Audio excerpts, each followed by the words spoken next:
Back pain එකක් ආපු ගමන් ඔයත් කරන්නේ මුලින්ම ඇඳට යන එකද? අද සමාජයේ ගොඩක් කට්ටිය හිතන් ඉන්නවා බැක් පේන් එකක් ආපු ගමන් මම කරන්න ඕනේ බෙඩ් රෙස්ට් කරන එක කියලා. මම පොඩ්ඩක් මූව් වුණොත් එහෙම මේක වැඩි වෙයි කියලා. ගොඩක් කොමන් බැක් පේන් කේසස් වලට බෙඩ් රෙස්ට් කරන එක නෙමෙයි හොඳම සොලියුෂන් එක. රිසර්චර්ස් වලින් පවා පෙන්නලා දීලා තියෙන්නේ බැක් පේන් එකක් ආවම අපි ඇක්ටිව් විදිහට ඉන්න එක බෙඩ් රෙස්ට් කරනවට වඩා ඒ පේන් එක රිකවර් වෙන්න අපිට හෙල්ප්ෆුල් වෙනවා කියලා. අපි දවස් දෙකක් තුනක් බෙඩ් එකේ හිටියොත් අපේ මසල්ස් ටික වීක් වෙන්න පටන් ගන්නවා. ජොයින්ට්ස් ටික ස්ටිෆ් වෙනවා. ඒ වගේම අපේ මේ පේන් එකට තියෙන බය එන්න එන්න වැඩි වෙනවා.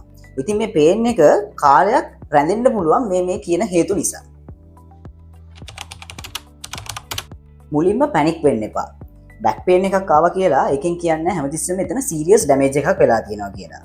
පුළුවන් තරම් normal daily activities ටික හිමින් හරි කමක් නැහැ කරන්න. පොඩ්ඩක් ඇවිදින්න. එකම පොසිෂන් එකක ඉන්නවා නම් ඒ පොසිෂන් එක සැරින් සැරේට පොඩ්ඩක් මාරු කරන්න.